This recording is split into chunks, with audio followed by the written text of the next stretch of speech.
Hello students. तो railway के students के साथ इस टाइम पे इतना बड़ा कंफ्यूजन चल रहा है और मतलब ये इतनी दुविधा में है बहुत सारे स्टूडेंट्स, उनको समझ ही नहीं आ रहा है कि वो सीबीटी 2 की तैयारी शुरू करें या फिर सीबीटी 1 के रिजल्ट के बाद शुरू करें, टेक्नीशियन की तैयारी करें, जेई की तैयारी करें। करें तो करें क्या? आगे ग्रुप डी भी आ रहा है, मैं ग्रुप डी की तैयारी करूं, सीबीटी 2 की तैयारी करूं, किस किस चीज की तैयारी करूं?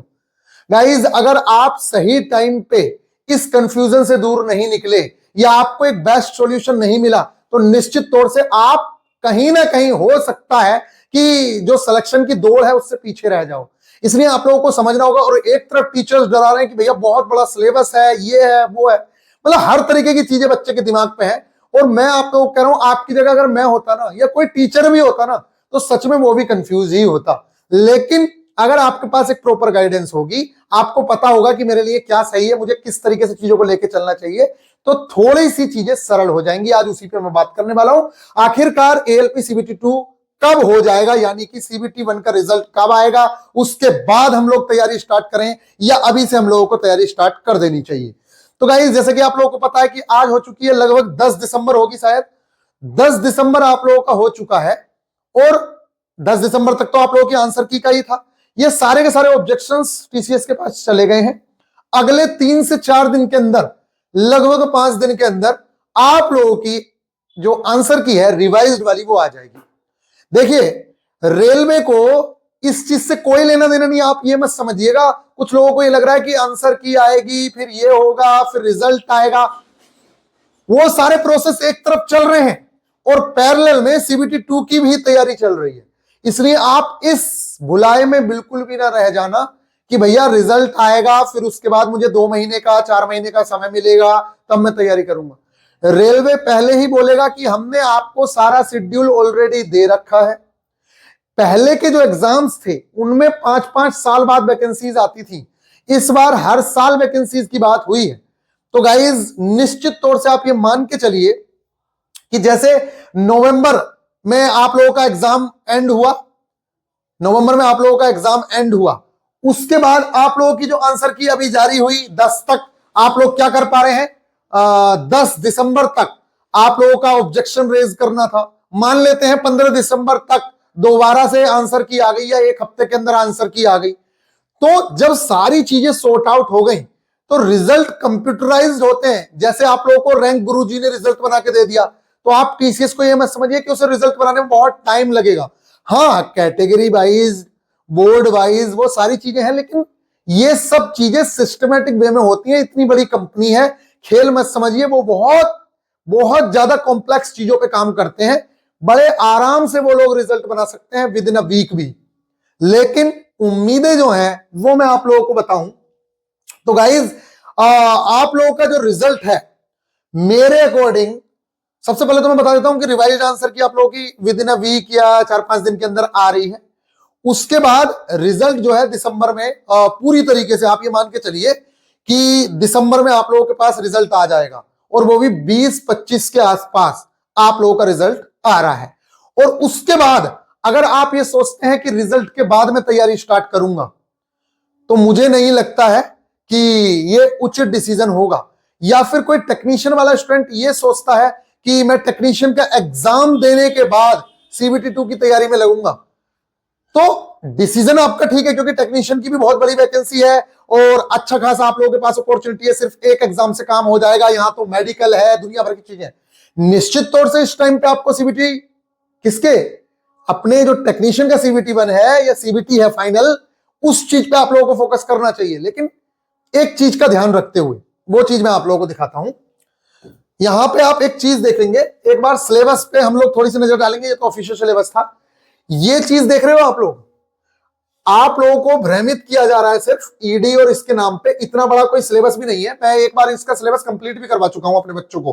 किसी बैच में मैंने ये चीज कंप्लीट कराई थी और वो भी उसी बैच के अंदर फ्री ऑफ कॉस्ट चीजें करवा दी थी। मैं आप लोगों को बताऊं तो ये जो चीजें है ना बेटा, चाल तथा वेग, चलो स्टार्टिंग से देख लेते हैं। यहां से पहला यूनिट है आप लोगों की मात्रक यूनिट्स, यहां से, और ये मेजरमेंट है। और इसके बाद ये है चाल एवं वेग। यहां से 22 क्वेश्चंस आए हुए हैं। कार्य शक्ति और ऊर्जा से 30 क्वेश्चंस आए हुए हैं। द्रव्यमान भार तथा घनत्व से 42 क्वेश्चंस आए हुए हैं। और लीवर को अभी छोड़ दीजिए, मैं अभी नहीं कहूंगा टेक्नीशियन वाले स्टूडेंट्स की लीवर पढ़ना शुरू कर दो, इसको अभी छोड़ दीजिए, अभी बताऊंगा।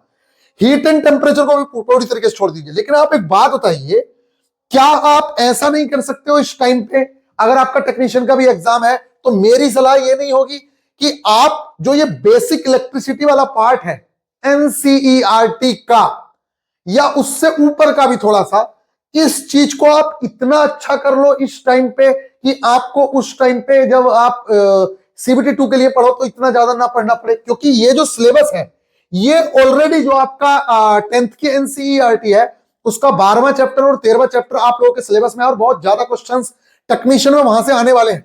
तो ये वाला जो पार्ट है आप ये मान के चलिए कि मैं सीबीटी 2 की तैयारी कर रहा हूं टेक्नीशियन के एग्जाम के साथ ही। जो आप लोगों से कहा जा रहा है कि ईडी को टाइम दे दीजिए, मैं कह रहा हूं अभी ईडी को टाइम मत दीजिए। लेकिन जहां से इतने क्वेश्चंस आए हैं, टोटल 50 क्वेश्चंस यहां से आए हैं। मैं कह रहा हूं आपकी पूरी इंजीनियरिंग ड्राइंग से भी 50 क्वेश्चंस नहीं आए। ये देख लीजिए इतने से क्वेश्चंस आए हुए हैं, ओनली 7 6 12 7 19 5 24 और 6 30 क्वेश्चन, टोटल 30 क्वेश्चन आए हैं। इस पूरी इंजीनियरिंग ड्राइंग को पढ़ने के बाद यहां से 30 क्वेश्चन आए हैं। अगर मैं आप लोगों से कहूं कि आप इसको छोड़ के इस टाइम पे इसे ना करके आपका जो चैप्टर है क्लास 9th की एनसीईआरटी का पहला मोशन और force and laws of motion, वहां से 22 क्वेश्चंस आए हुए हैं।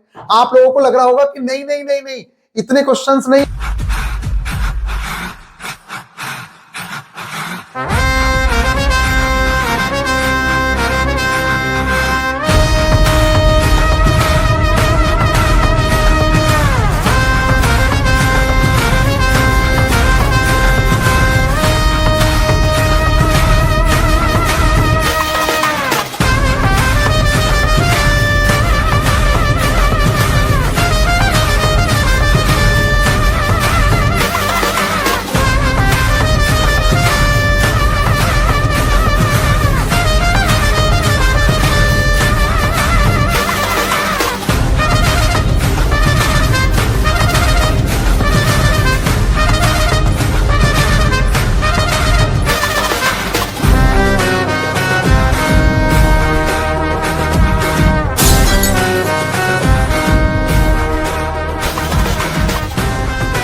आए हैं तो मैं आप लोगों से बस यही कहना चाह रहा हूं कि ये जो पार्ट है ना बेटा, देखो आप घबराइए मत। मैं कह रहा हूं जितना मैं इस टाइम पे कह रहा हूं ना, जो आपको इस टाइम पे डरा रहे हैं उनको छोड़िए आप। मैं आप लोगों को एक प्रॉपर गाइडेंस दे रहा हूं। ये है force and laws of motion, और मोशन वाला चैप्टर है ये, चाल तथा वेग के नाम से। सिर्फ चैप्टर का नाम चेंज है, सेम चीज है। अगर आपने अपना क्लास 9th की एनसीईआरटी का motion and force and laws of motion को एक एक लाइन बेस्ट तरीके से क्लियर कर ली, तो सीबीटी 2 के इसमें जो 22 क्वेश्चंस आए हैं ना, उन 22 क्वेश्चंस में से 16 क्वेश्चंस 17 क्वेश्चंस आप सिर्फ 9th एनसीईआरटी के दम पे बना सकते हो। 16-17 क्वेश्चंस, बाकी का हाई लेवल जो है वो मैं बाद में बताऊंगा। तो आप इसको जो पढ़ाई करें, यानी कि जो फिजिक्स को पढ़ना है इस टाइम पे, उसको आपको बहुत ज्यादा अच्छे से पढ़ना चाहिए। दूसरी चीज जो कार्य शक्ति और ऊर्जा है, ये भी आप लोगों का जो 9th की एनसीईआरटी है उसी का है, और ये आप लोगों का उससे अगला चैप्टर है। आप देखेंगे ग्रेविटेशन के बाद जो चैप्टर है वो यहीं पे है, तो आप इस चीज पे फोकस करें। ये जो आप लोगों का पार्ट है, और ठीक इसी तरीके से ये वाला जो चैप्टर है ये आप लोगों का द्रव्यमान, भार और घनत्व, यहां पे थोड़ा डेप्थ में है। हमारा जो ग्रेविटेशन वाला चैप्टर है उसमें इसका बेस दे रखा है, लेकिन ये जो 42 क्वेश्चंस है इसमें से आप 20 प्लस क्वेश्चंस, 25 प्लस क्वेश्चंस लगभग आप सिर्फ उस चैप्टर के दम पे कर सकते हो। इसलिए मेरी आप लोगों को सलाह है कि इस टाइम पे आप लोग बिना घबराए जो चैप्टर्स कॉमन है उसके सिलेबस को आप कर लीजिए, आपको बहुत ज्यादा बेनिफिट मिलेगा। बाकी चीजें मैं बताऊंगा क्या करना है क्या नहीं करना है, ठीक है। अभी मैं डेप्थ में जब सिलेबस डिस्कशन करूंगा उस पर बात करेंगे। तो अभी हम किस चीज पर बात कर रहे हैं कि आप लोगों का जो सिलेबस है वो, हाँ, तो टेक्नीशियन वाले जो स्टूडेंट्स हैं या जेई वाले जो स्टूडेंट्स हैं वो आप अपने टेक्नीशियन एग्जाम की ही तैयारी कर लीजिए, कोई दिक्कत नहीं, मैं मना तो नहीं करूंगा भाई। लेकिन बेटा टाइम नहीं है, इसलिए आपको कुछ स्मार्ट चीजें करनी ही होंगी। जैसे मैंने आप लोगों को बताया कि वहां से कुछ सिलेबस को निपटा लो, जिससे कि आप लोगों को उन चैप्टर्स को दोबारा ना पढ़ना पड़े। अगर आपने सिर्फ उतना निपटा लिया ना, तो आप देखेंगे 40% 50% सिलेबस निपट चुका है, तो वो चीजें आपकी कंप्लीट हो जाएंगी।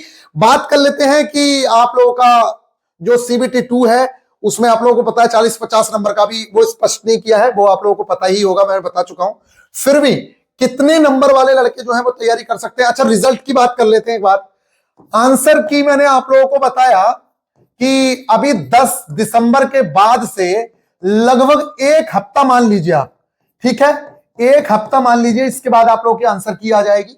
और दिसंबर में ही लगभग 20 से 25 दिसंबर के आसपास आप लोगों का रिजल्ट आ जाएगा। और इसके बाद आप मान के चलिए कि लगभग आप लोगों को 20-25 दिन का समय मिल सकता है। अगर रेलवे जल्दी से कराना चाह रहा है तो इतना समय आप लोगों को मिलेगा ही मिलेगा। तो जनवरी के लास्ट में होने के पूरे चांसेस बन रहे हैं। आप कंपेयर करें पिछली बार से, तो बेटा पिछली बार की वैकेंसीज में हर साल कैलेंडर फॉलो नहीं था, इसलिए अगर रेलवे जल्दीबाजी करना चाहेगा तो मेरे अकॉर्डिंग जनवरी में आप लोगों का एग्जाम होने की पूरी पूरी चांसेस बन रहे हैं। दिसंबर में 20-25 दिसंबर के आसपास आप लोगों का रिजल्ट आ जाना चाहिए। आप इस चीज को समझ लीजिए। इसलिए अगर कोई भी बच्चा ये समझे, जनवरी लास्ट बोल रहा हूं मैं, जनवरी लास्ट के आसपास, ठीक है, ऐसा नहीं है कि 20-25 के बाद की एकदम से हो जाएगा, फिर भी कुछ टाइम तो सिटी इंटीमेशन बाकी सब चीजों में भी दिखता है। तो गाइज आप ये मान के चलिए कि लगभग जनवरी के लास्ट में या फिर फेब के स्टार्टिंग में आप लोगों का एग्जाम होने के चांसेस बन रहे हैं। मेरे हिसाब से जनवरी लास्ट या फरवरी का स्टार्टिंग, ये आप लोगों का टाइम है। अब आप कहेंगे तैयारी कैसे करनी है। देखिए सबसे इंपॉर्टेंट होता है सिलेबस को समझना। अगर आप लोगों ने सिलेबस को समझ लिया ना, तो आधे से ज्यादा टेंशन आप लोगों की खत्म हो जाएगी। और मेरा काम यही है, मैं यही काम कराता हूं। मैं पढ़ा तो दुनिया रही है, बच्चे के सर से लोड कैसे खत्म करना है, उसको बावला नहीं बनाना है। अरे उसने 25 नंबर का जो मैथ्स आ रहा है या 30 नंबर का जो मैथ्स आ रहा है वो ऑलरेडी पढ़ रखा है, रीजनिंग पढ़ रखी है, उसको रिवीजन करवाओ, उस चीज का उसको प्रैक्टिस कराओ। इस 50 नंबर के सिलेबस पे जो ये 40 या 50 नंबर जो भी होगा, अभी निश्चित नहीं किया रेलवे ने, मैं दिखा दूंगा 40 या 50 नंबर, इस चीज का आपको फोकस करवाना है। और इसमें से भी हमारा 50% सिलेबस ऑलरेडी कंप्लीटेड है यार, क्यों घबरा रहे हो आप लोग इतना। बात रही ट्रेड की, तो मैं आप लोगों को सलाह दूंगा, अगर आपकी चलो डीजल मैकेनिक ट्रेड है तब तो मैं हेल्प करूंगा ही निश्चित तौर से, उसमें कोई दिक्कत वाली बात नहीं है, क्योंकि सिलेबस बहुत कम है और बहुत आसानी से हो जाएगा वो, क्योंकि मैं खुद से पास किया हुआ हूं, उसमें बहुत खेल है वो, और मैं फ्री ऑफ कॉस्ट करवा दूंगा उस चीज को, आप टेंशन मत लीजिए। ये जो टारगेट पार्ट ए के लिए आएंगे इसी में सारी चीजें हो जाएंगी। लेकिन बाकी जो भी आपकी ट्रेड है, चाहे इलेक्ट्रीशियन ट्रेड है या बाकी ट्रेड है, आप अपनी ट्रेड की तैयारी जरूर से जरूर स्टार्ट करें। आप कहेंगे, अगर आप रिक्वेस्ट करेंगे तो मैं उसका सिलेबस एनालिसिस बहुत अच्छे से करवा सकता हूं, ईच एंड एवरी ट्रेड का। और सुनिए, आप ये मत समझिए कि आप हीट इंजन से है तो आपका पेपर अलग आएगा, आप डीजल मैकेनिक से तो आपका एक ग्रुप है, डीजल मैकेनिक ग्रुप है, तो उसके अंदर heat engine, motor mechanic vehicle और डीजल मैकेनिक, इन सब ट्रैक्टर मैकेनिक, इन सबका पेपर सेम टू सेम आएगा। इस चीज को आप ख्याल रखिए, ये नहीं होगा कि सबका अलग अलग पेपर बन रहा है। कुछ ट्रेड है जिनका पेपर ऐसे ही इलेक्ट्रीशियन से रिलेटेड जितने ट्रेड है उनका पेपर एक आएगा, इस तरीके से आप लोगों की चीजें आएंगी। तो अगर आप डीजीईटी का सिलेबस उठाएंगे तो वो तो बहुत बड़ा सिलेबस, 122 पेज के आसपास, तो उसमें सिर्फ सिलेबस डिस्कशन है। तो उस चीज को नहीं, आपको थोड़ा सा एक ऐसे बंदे की आवश्यकता है जो आपको बता सके कि क्या हो रहा है क्या नहीं हो रहा है। अच्छा, कितने मार्क्स वाले लड़के हैं जिन लोगों को तैयारी स्टार्ट करनी चाहिए? तो बच्चों मेरे अकॉर्डिंग आप लोगों के मार्क्स देखिए, अब टाइम तो है नहीं, ये बात तो आप समझ लीजिए। देखिए सबसे पहले नंबर पे जो रिजल्ट रियल में बनने वाला है, अब देखिए इस चीज को तो मैं नहीं कह सकता ना बच्चों, देखो किसी बच्चे का रिजल्ट ऐसा, हम लोग भी ला रहे हैं, आज कल में ही हम लोग भी कोर्स लॉन्च करने वाले हैं, टारगेट बहुत ही नॉमिनल सी फीस के अंदर, और हम लोग आप लोगों का पूरा सिलेबस, जैसे सीबीटी 1 में आप लोगों की चीजें फंसाई हैं, सेम टू सेम हम लोग सीबीटी 2 पे काम करेंगे, क्योंकि मेरा काम है बिल्कुल पूरा एनालिसिस करना कि कहां से चीजें आती हैं, क्या होता है, सिर्फ डराना नहीं, क्योंकि डर से तो आधे से ज्यादा पागल तो बच्चा डर से ही हो जाता है। तो डर नहीं डालना है बच्चे के मन में, इंपोर्टेंट चीजें हमें किस तरीके से हैंडल करानी है उस पर बात करेंगे। तो यूआर वाले जो बच्चे हैं, देखिए सबसे पहले बात समझ लीजिए, मैं तो कह रहा हूं अगर आप अपनी कैटेगरी में जो क्वालिफाइंग मार्क्स हैं, अगर आप उतने मार्क्स ला रहे हैं तो मेरे अकॉर्डिंग आपको तैयारी करना स्टार्ट कर देनी चाहिए, ठीक है। लेकिन रियल में जो कट ऑफ के चांसेस हैं, अब एक बात बताइए, किसी ने कहा कि आपकी कट ऑफ 37 जा सकती है अनरिजर्व में, मान लेते हैं। अब एक बात हो, एक बच्चे का 25 की फर्स्ट शिफ्ट में एग्जाम है, एक बच्चे का 27 की थर्ड शिफ्ट में एग्जाम है, इन दोनों बच्चों में यहां के जो नंबर है, देखिए अरे यार चलो, एक का 25 की फर्स्ट शिफ्ट में मैंने एग्जाम बताया, उसके मान लेते हैं 30 नंबर है, और 27 की जो थर्ड शिफ्ट है उसमें किसी के मान लेते हैं कि 40 नंबर है। हो सकता है आफ्टर नॉर्मलाइजेशन दोनों बराबर हो, तो जो यहां किसी टीचर ने कट ऑफ बताई कि यूआर में जो कट ऑफ है वो 37 जाएगी, तो आप ये बताइए मेरे को कैसे ये 30 नंबर वाला तैयारी ना करे। जब इसकी शिफ्ट हार्ड है तो ये 40 नंबर वाला तो तैयारी स्टार्ट कर देगा, इसने तैयारी स्टार्ट नहीं की, तो यहां पे तो फंस गया ना। इसलिए मेरा कहना यह है कि आप सभी लोगों को तैयारी स्टार्ट कर देनी चाहिए अगर आपके पास टाइम है तो। अगर ऐसा कोई बच्चा है जिसके मान लेते हैं 27 नंबर आ रहे हैं और उसका टेक्नीशियन का भी एग्जाम है, तो चल भाई तू ठीक है टेक्नीशियन का भी फोकस कर ले, जैसे ही थोड़ा सा टेक्नीशियन का एग्जाम तेरा खत्म होगा तब तू फोकस कर लेना, क्योंकि तेरे को डर है। लेकिन ये जो 40 नंबर वाला बच्चा है या जिसके पहले से ही ऑलरेडी अच्छे मार्क्स हैं, वो क्यों वेट कर रहा है रिजल्ट का? भाई हो जाएगा रिजल्ट, उस चीज को टेंशन मत लो। पढ़ाई कभी खराब नहीं जाती है, इसलिए पढ़ना स्टार्ट करो। बस आप लोगों से मेरी रिक्वेस्ट है कि चलो इस टाइम पे इंजीनियरिंग ड्राइंग मत पढ़ो, लेकिन उन चीजों को तो पढ़ लो जो ग्रुप डी में भी काम आएंगी, आगे एलपी में भी काम आएंगी, सीबीटी 1 में कम से कम उतना तो कर ही सकते हो। तो मेरे हिसाब से जो कट ऑफ है अनरिजर्व कैटेगरी जो है वो 40% का जो क्राइटेरिया अगर आप क्लियर कर रहे हो तो आपको तैयारी करनी चाहिए। लेकिन रियल में जो कट ऑफ जाने वाली है वो लगभग आप लोगों की 38 + 40 के आसपास रहने की उम्मीदें हैं मेरे अकॉर्डिंग। इतनी कट ऑफ तो रहेगी ही रहेगी। ओबीसी वाले बात कर लो तो वही आप लोगों को पता है कि 37 से लेके या 36 से लेके आप लोगों की जो कट ऑफ है वो 38 के आसपास या 40 के आसपास देखने को मिल जाएगी। एससी की अगर बात करें तो इन लोगों की कट ऑफ बहुत कम रहने की उम्मीदें हैं। मेरे अकॉर्डिंग 32 से 34 के आसपास भी इन लोगों के सिलेक्शन हो रहे हैं। और एसटी की अगर बात कर लो तो ये लोग तो आप लोगों के 30 से भी कम में सिलेक्शन लेके जाएंगे। हो सकता है कि 25-26 नंबर पे भी इन लोगों के सिलेक्शन हो जाएं। ईडब्ल्यूएस कैटेगरी का भी यही हाल है कि इन लोगों के सिलेक्शंस भी वही 32, 35, 38 के आसपास हो जाएंगे। हर चीज का रिजल्ट जब अलग बन रहा है बेटा, हर बोर्ड का रिजल्ट अलग बन रहा है, कैसे कोई डिसाइड कर सकता है, मैं या कोई भी टीचर कैसे डिसाइड कर सकता है कि किसकी कट ऑफ क्या जाएगी? इसलिए आप लोगों को अपना फ्यूचर देखना है, इसलिए आप तैयारी स्टार्ट करिए। एक तो आप ऑलरेडी वीक है, आपको डर है कि मेरा होगा कि नहीं होगा, और फिर सीबीटी 2 की तैयारी भी लेट करोगे तो नहीं होगा, फिर तो कोई चांस ही नहीं है। लेकिन अगर अभी से सीबीटी 2 की तैयारी स्टार्ट करिए और आपका सिलेक्शन हो गया तो फिर तो पूरे चांस हैं, क्योंकि आप लोगों ने तैयारी की है।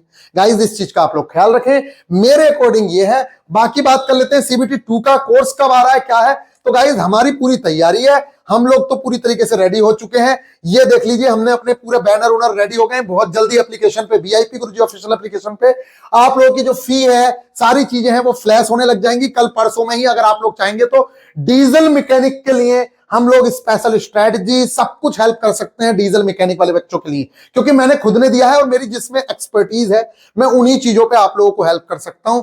ऐसा नहीं है कि जो चीज मुझे पता ही नहीं है मैं इलेक्ट्रीशियन वाले बच्चों को, हाँ सिलेबस डिस्कशन करवा सकता हूं बेहतरीन तरीके से, अच्छी तरीके से, लेकिन ये नहीं है कि मैं इलेक्ट्रीशियन आपको सारा का सारा पढ़ा दूंगा, वो नहीं कर सकता मैं। ठीक है गाइज, क्योंकि मैं भ्रमित नहीं करना चाहता हूं, जिसमें मेरी एक्सपर्टीज है वही है। तो गाइज बहुत जल्द, बहुत ही नॉमिनल सी फीस में, जैसे आप लोगों को क्रैश कोर्स करवाए हैं लगभग उसके आसपास ही हम लोग आप लोगों को सीबीटी 2 की तैयारी करवा देंगे। ज्यादा चीजें करने की आवश्यकता नहीं है, जो एग्जाम की डिमांड है हम उस चीज पर फोकस करेंगे। आई होप कि आप लोगों को समझ आ रहा होगा। तो चैनल पे अगर नए हो तो गाइज मेरे अकॉर्डिंग आप लोगों को चैनल को सब्सक्राइब कर लेना चाहिए, क्योंकि आपके सीबीटी 2 के एग्जाम में बहुत ज्यादा हेल्प होने वाली है। क्योंकि मैंने जिस तरीके से आप लोगों को सीबीटी 1 में गाइड किया, जिसके आप लोगों को रिजल्ट्स इतने बेहतरीन दिखे हैं, आप लोगों को पता ही होगा, ये आप लोगों के सामने सीबीटी 1 के रिजल्ट्स हैं। तो गाइज अगर आप चाहते हैं तो निश्चित तौर से आप चैनल को सब्सक्राइब कर सकते हैं। और अब बताइए मेरे को कि हम अभी से स्टार्ट कर दें सीबीटी 2 या फिर और थोड़ा इंतजार करें आप लोगों के टेक्नीशियन के एग्जाम का। आई होप कि आप लोगों को मिलेंगे नेक्स्ट वीडियो।